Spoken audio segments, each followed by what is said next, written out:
asalaamaaleykum mbokku téléspectateurs yi ñuy seetaan fii ci seen chaîne Xéweul gi TV la chaîne leader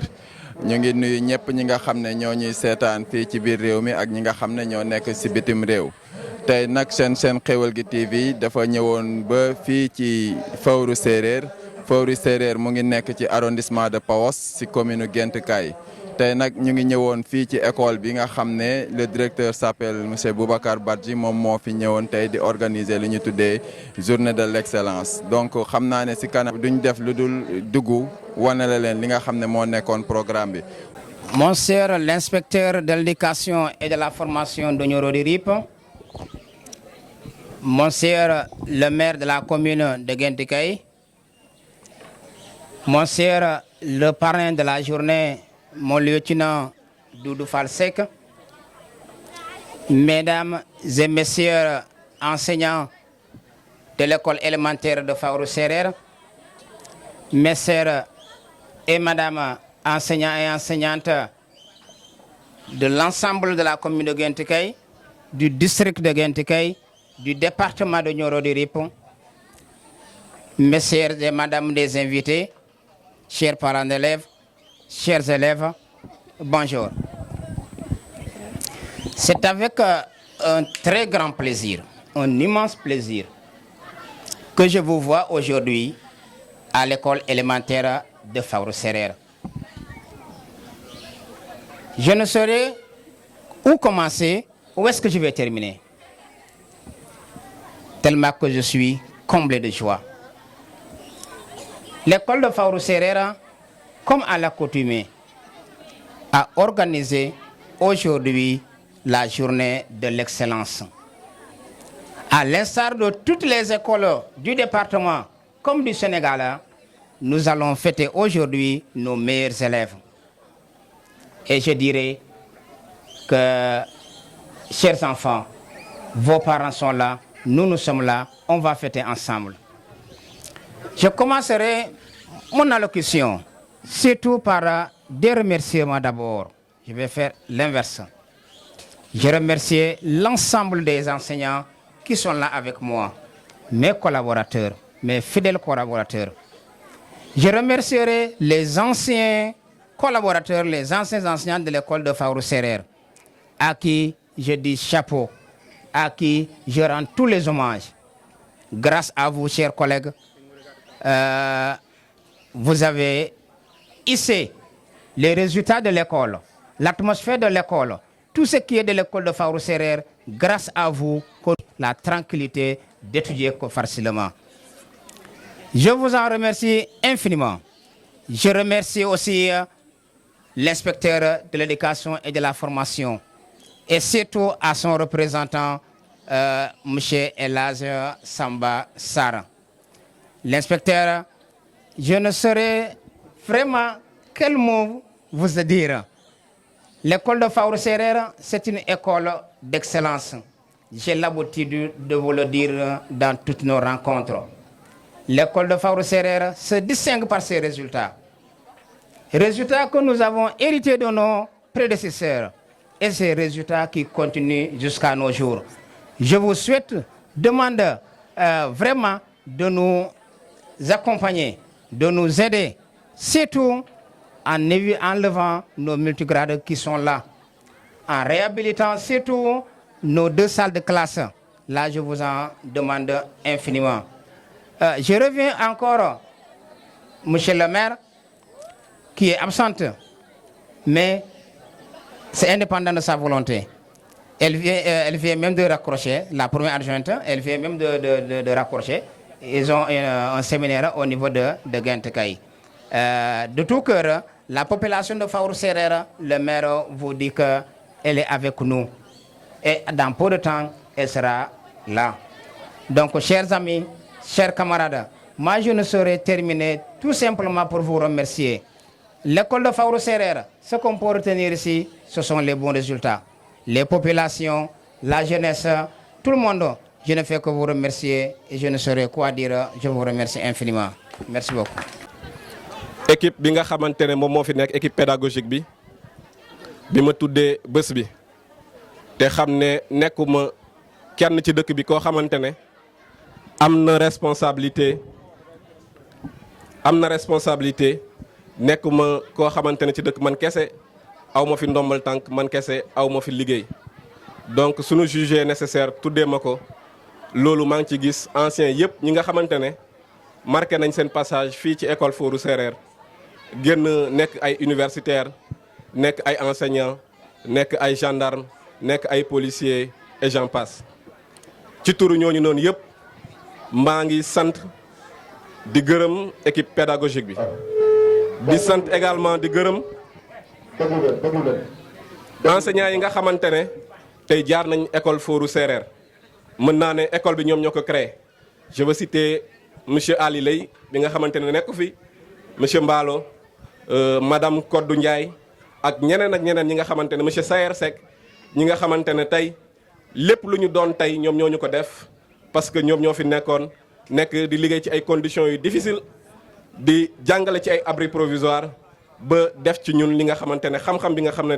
moom moo tax tey ñu nekk fu ñu nekk ñooñu ñu leen di sant bu baax di leen di gërëm. di gërëm également suñu waajur yi foofu ma fas yéene taxaw foofu tuuti parce que waajur yi dañoo sonn ci ñun dañu nekk ci dëkk boo xamante ne tey soo xoolee 99% yëpp ay ménagères lañ ñi ay paysans donc ci àll bi gerte geeg dugub bi lañ doon jaay duñu ko jëndalee ay kaye ñu nekk di jàng ñu continuer di sacrifier wu ba ñu toll fu ñu toll donc ñooñu mérité nañ suñu reconnaissance mérité nañ lépp lu ñu am tey ñu xam ne ñoom la du suñu kattan du suñu doole du suñu intelligence du suñu dara ñoom ñi nga xamante ne tey ñooñu yar investir ci ñun ba ñu toll fi ñu toll ñooñu lañ war a delloo njukkal donc ñu ngi sant bu baax di ñaanal yàlla suñu waajur yi yàlla gën leen fi yàggal ba ñu fekkee njëriñu njaboot gi.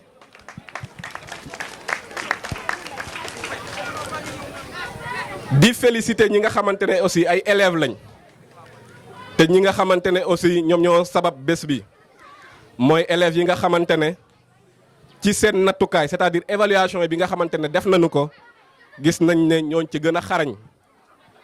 mooy ñi nga xamante ne tey moom lañ jagleel prix yi maa ngi leen di féliciter di leen di wax ne fi ngeen teg seen tànk foofu la Sénégal wala le monde fu mu toll nii dafa nekk jamono joo xamante ne excellence moom la ñuy primer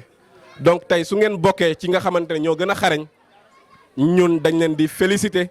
di leen di encourager ngeen continuer ci li ngeen nekk. di encourager également ñi nga xamante ne tey amuñu chance bokk ci ñi nga xamante ne ñoom la ñuy primer ñu ngi leen di encourager bu baax di leen di wax ne nañu gën a góorgóorlu nañ gën a góorgóorlu ba année yi nga xamante ne ñoom ñooy ñëw ñu bokk ci ñi nga xamante ne ñoom la ñuy récompenser fii. di woote rek sama mbokk yi nga xamante ne tey ñun ñoo jaarandoo ci école bi ñu nekk suñuy xarit nekk suñuy camarades de classe tey ñu nekk dans différentes responsabilités ñii ñu ngi ci enseignement bi ñii ñu ngi ci armée bi ñii ñu ngi police ñii ñu ngi gendarmerie ñii ñu ngi ci ay métiers yoo xamante ne ku ci nekk ak fi nga nekk suñu booloo ànd doon benn jokkalante ay xalaat mën nañ indi donc ay saafara ci jafe-jafe yi nga xamante ne suñu école mu ngi koy dund wala suñu dëkk bi ñu ngi koy dund donc nañ boole xol yi boole xalaat yi xam ne Fóoru keneen du ñëw développé ñu ko déedéet keneen du jóge Ndofane ñëw développé ñu Fóoru keneen du jóge Ziguinchor ñëw développé ñu Fóoru ñun ñoo war a développé Fóoru donc ci loolu dañu war a nekk ay ambassadeur fépp fu ñu dem ñu représenté suñu village ba buñ ñu dégg ci loo xamante ne leer na ne ku ko dégg dina ne kii wax dëgg fa yàlla bett nañu donc nañ ci góorgóorlu bu baax sàmm li nga xamante ne suñu diggante comme li ma waxoon suñu diggante ak suñuy waajur donc loolu mooy message bi nga xamante ne bëggoon naa ko lancer ci olof rek ci tënk par rapport ak discours bi nga xamante ne moom laa def ci français maa ngi sant ñëpp di gërëm ñëpp waa xiru daawaana alhamdulillahi rabbil alamin. voilà monsieur Adama man maa tudd Boubacar Badji nekk directeur de l'école élémentaire de Fawru Séréer. journée bi tey naka école Fawru Séréer mooy organiser journée de l'excellence mu bëgg a primer les meilleurs élèves de l'école moo tax tey ñu woote ñëpp ñu ñëw ñu wuy ñu fii. ñaata élèves la ñuy jot a primé. bon fu ñu toll nii primé nañu 18 élèves parce que école bi juróom-benn classe la am CI bu CM2 la classe bu nekk jël nañ ci les 3 meilleurs élèves donc boo jëlee 3 yi fois 6 bi mu jox la 18 élèves qu'on a primé aujourd'hui. bon cadeau yi moom vraiment macha allah dinaa ci profiter di remercier le parrain